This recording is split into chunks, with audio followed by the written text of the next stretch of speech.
William Wallace was no king, no great noble, and no wealthy lord. He was the son of a minor knight from Renfrewshire, but he became the most feared enemy of England as mighty King Edward I.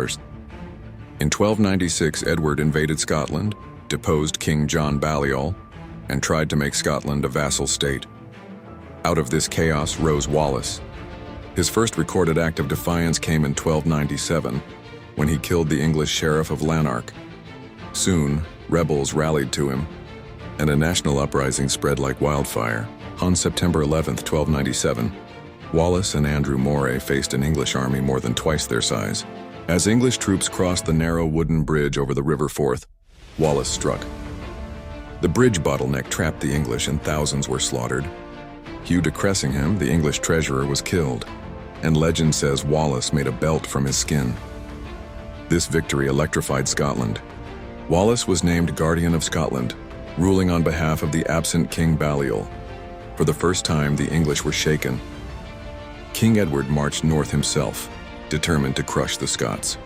At Falkirk, Wallace's schiltrons of spearmen held off English cavalry, but Edward unleashed his Welsh longbowmen.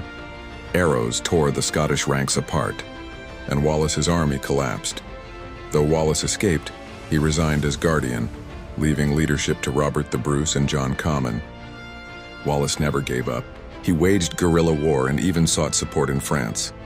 But in August 1305, he was betrayed by Sir John Menteith and handed over to the English. In London, Wallace stood trial at Westminster Hall. He declared he could never be a traitor. He had never sworn loyalty to Edward, but the verdict was already written. On August 23, 1305, Wallace was hanged, drawn, and quartered, a brutal death meant to break the Scottish will. His head was spiked on London Bridge, his limbs sent to Scottish towns as warnings. But instead of killing hope, Edward created a martyr. Wallace became the spirit of Scottish resistance, inspiring Robert the Bruce to carry on the fight, leading to Scotland's victory at Bannockburn in 1314. Today, the Wallace Monument near Stirling honors his courage. His story lives on in legend, poetry, and film, proof that one man's defiance can echo Acricry, freedom.